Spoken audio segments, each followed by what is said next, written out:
So, hey, that's Nick Suzuki after another big win for the Habs. Two games, 2 wins. They've outscored the opponents 9-2. It appears that this break has made a huge difference for them. The trick is everybody else won also, so they're still 5 points out of a playoff spot, the same place they were before that game yesterday. I mean, the hill is massive. I've seen anywhere from 2% to a 6% chance of making the playoffs, but I guess don't tell that to the guys in the locker room.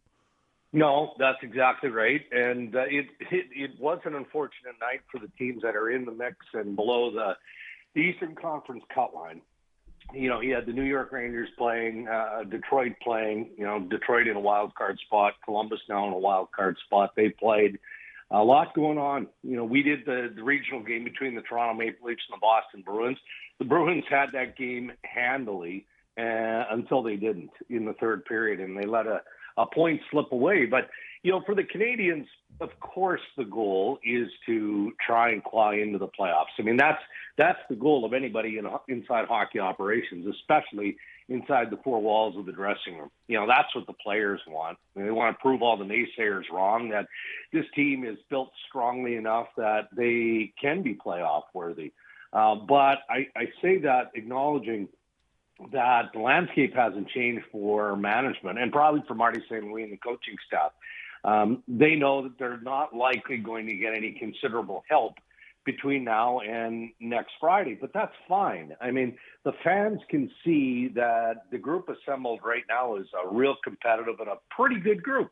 And so if the essence of this team develops into your core, and if that core is greater than 5-6 players, then you've got a real nice foundation to work with going into the off season. Then, of course, the goal has to be locking down a playoff spot next year, and then you contend after that. So if there's a script for teams that go through renovations or rebuilds, then this is on script, I think, for Montreal where they're at. Are you hearing anything on Kirby Dach, whether it's what the organization thinks of him, what other NHL markets think about Kirby Dach? He's obviously out with an LBI. Owen Beck slotted into his spot, and the Canadiens win their second game in a row for the first time in a month. Anything on Dach? No, not really, Sean. And, he's been a curious study this year, and so that's what I would wonder, the conversations that the Montreal Canadiens, again, decision makers have around Kirby. They're probably trying to figure out where he's at this point in his NHL career. Coming off the injury last year, the expectation, individually, Kirby, I'm sure, felt like, okay, I'm healthy, I'm ready to run here. Let's have a good season and get going. And there have been glimpses of that this year, but it hasn't been consistent. So there's probably some second guessing going around, but, nobody would put more pressure on himself than Kirby Dach does. So, he's trying to get healthy again. And then after that, he clearly wants to be part of this final push in the final leg of the regular season. And then you go from there. But, I guess to try and answer your question, I don't hear his name out there in conversations, trade related or otherwise. So it's going to be interesting to see what the plan is for him. I mean, he's one of those guys, though, that has proven enough to this stage of his NHL career that I'd want to see if there's more there. I would, because all of a sudden he goes somewhere else, and if not this year, then obviously next year he takes off, and geez, where was that a year ago? So he's an interesting study. Lots of buzz here in town about the possibility of packaging Yoel Armia and Jake Evans, and with the hope of getting a third first-round pick in return. What can you tell us about that possibility? Have you picked up on that? Is that a realistic possibility, do you think? Well, I don't know if it's realistic. I can appreciate why Kent Hughes and the Montreal Canadiens would want to do it, because you're acquiring that coveted first-round pick in exchange. And I've only heard it by way of reporters, in the market and then outside of the market who picked up on the idea. And it's a creative one. It is. If you're looking at the teams that might be willing to pedal off a first-round pick, it gets challenging, though, right? Because most of those teams are cap teams, and they're teams that are contending teams, or at least in the playoff mix, and want to add the services and the style of play that Jake Evans and Yoel Armia provide. The issue is, as I've said, most of those teams would be cap teams. How do you bring in two salaries? Now, the playoffs, again, there's no salary cap, but between March 7th and the end of the regular season, there is. And then you've got roster space to contend with as well. So 2 for the price of 1 seems like a good idea in theory until you're one of those contending teams that wrestles with the cap on a day-by-day basis and you don't have the roster space. And then, it gets more complicated. Now, you could alleviate that too. And maybe part of the deal is a first-round pick, but you also have to take a contract back, something along those lines. So I think Hughes is open to anything. But that also includes the idea of having further negotiations, even though it sounds like it's slow with the Jake Evans camp especially. But I don't think they've quite or finally closed the door on that opportunity. Do you have any sense as far as the value of first-round picks go? The buzz is that next year's draft is a stronger one, perhaps a significantly stronger one than the one that's coming up in 2025. Are teams clutching those 26 first-rounders a lot closer to their chest? Yeah, they are.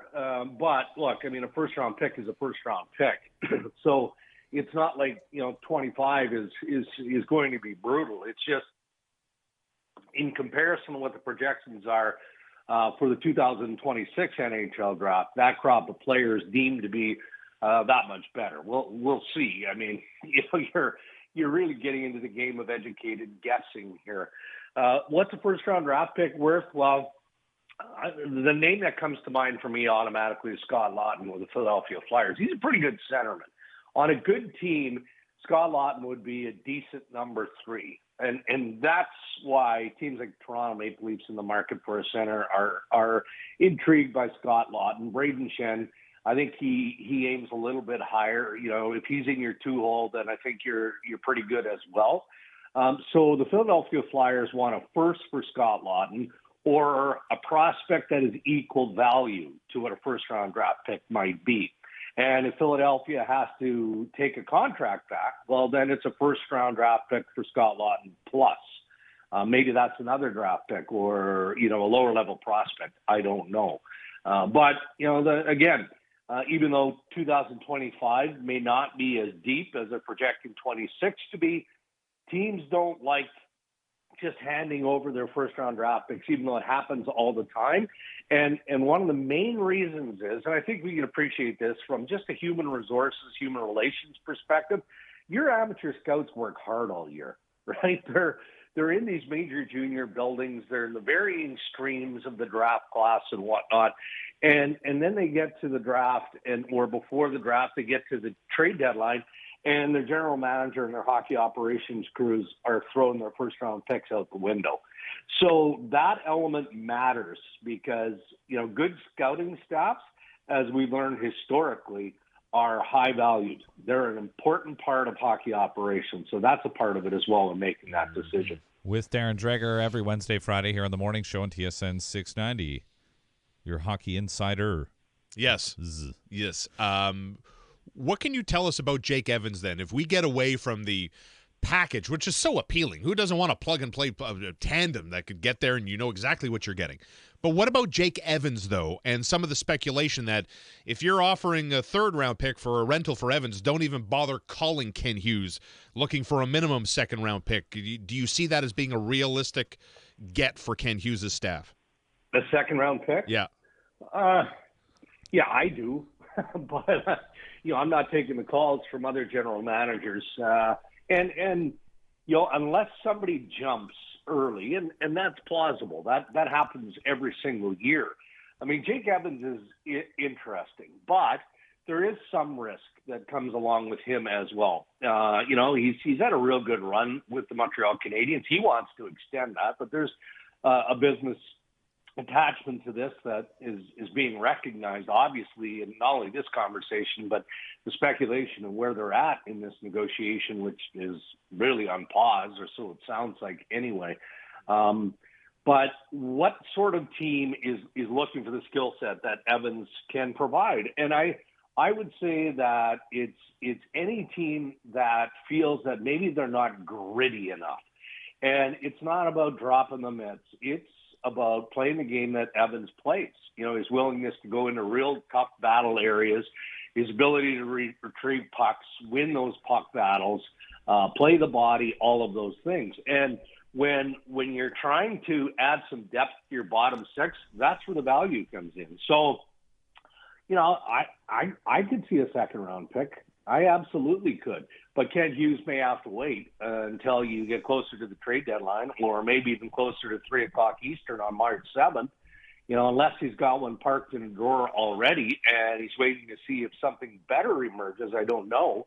But that would be the scenario where, the managers that are calling have done all their shopping, and now they're ready to pull the trigger. And sometimes that could be real close to the deadline. Watching Mikko Rantanen last night, Darren, this guy, I mean, yeah, he was the worst player on the ice. I'm not even exaggerating. I mean, just my personal evaluation. What is going on with that? I got to think, not riding shotgun with Nathan MacKinnon, my brain goes right there. I mean, I'm sure he's not as bad as he's looked for Carolina so far, but how much money is he costing himself? And what about whatever's going on between him and the Hurricanes and the possibility of him moving again before the deadline? Well, it's real possible. And, he essentially, we like to describe phases of where players get to after a trade. And in his case, it's unique because, he's still a pending unrestricted free agent. And for the life of me, I can't understand why Carolina would make that deal, with all the risk. You gave up good players. Marty Necas is a real good player, as he's showing Colorado Avalanche fans right now. That whole trade was handled strangely by both clubs because Mikko Rantanen was essentially blindsided. So now he's in phase one of trying to figure things out. He didn't ask for this trade. He didn't want this trade. He felt like the negotiations with Colorado were going to continue. He acknowledged after the fact that he was willing to take a discount, never got to that place. And that could be simply Colorado looking at what their future holds. And they've got Cale Makar coming up in the not too distant future, things like that. And, somebody had to go, and in this case, they chose Mikko Rantanen as the guy that was expendable. Different style of hockey between Colorado and Carolina, clearly. And we know and have learned over the body of the work that Mikko Rantanen is a very structured, responsible player. And he was a real strong complement to what they have in Colorado. So, Nate MacKinnon could go on the fly. Makar could come from the back end, go on the fly. He was surrounded by these players who just played this tremendous rush style of hockey. Well, that's not the way Rod Brind'Amour plays in Carolina. It is super structured. And, I don't think Marty Necas was being critical or insulting of the style of play in Carolina when he got to Colorado, but he in essence said, geez, hockey is fun again because of how the Habs play. So I think that's a part of it for Mikko Rantanen as well. I think Carolina is bonkers if they don't try and trade him because I don't think he's going to sign there. I really, really don't. And if he doesn't, and you've just blown all these assets away on a player who seems like a misfit right now for the Hurricanes. They're not playing well at all of late, and that needs to change in a hurry. Otherwise, the decision will be an easy one. Would you say, by average, there are more teams structured like how Rod Brind'Amour runs his bench, or more teams that are structured the way the Avs run their bench? Well, most coaches would prefer to structure their team the way Brind'Amour does, right, because you've got 4 lines that essentially play the same style because that's what the coach demands. I think of Rick Tocchet and I think of Craig Berube, and they seem to be hybrids in that sort of world, right? And it's not like Jared Bednar, doesn't, apply detail and structure to his coaching. Of course he does. Every coach does that. It feels like in Colorado they recognize that their style is unique and it's led by one of the most dynamic players in the game period, and that's Nathan MacKinnon. But, like Berube allows some flexibility as long as you look after the puck off the face-off in your own end and in the neutral zone. Do what you do in the offensive zone as long as you get pucks on net and you create chaos and you develop second and third chances on offensive plays. And I would say the same of Rick Tocchet when things are going better in Vancouver. So I just, there are certain players that are willing to commit to playing one type of style, and then there are players who just they don't like it. They just don't seem to fit in that environment, and that's what we're starting to wonder around Rantanen. All right. Do you think is he looking at less money this offseason based on how poorly things have gone? Like, unless he picks it up, or could we see the first $100 million contract in NHL history?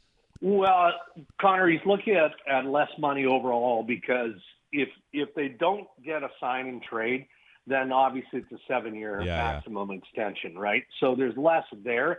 And if he opts for 7 years as opposed to, maybe they do work together in finding a trade if that decision is made and he gets that 8th year. But, the lure of free agency is you get to pick your spot. Well, the teams that he's going to want to play on aren't going to have 14 schmil per year to put on contract for a 7-year extension. So just naturally, he may have to accept less than what he was hoping to get. Thank you, Darren. Thanks, guys. Talk Friday.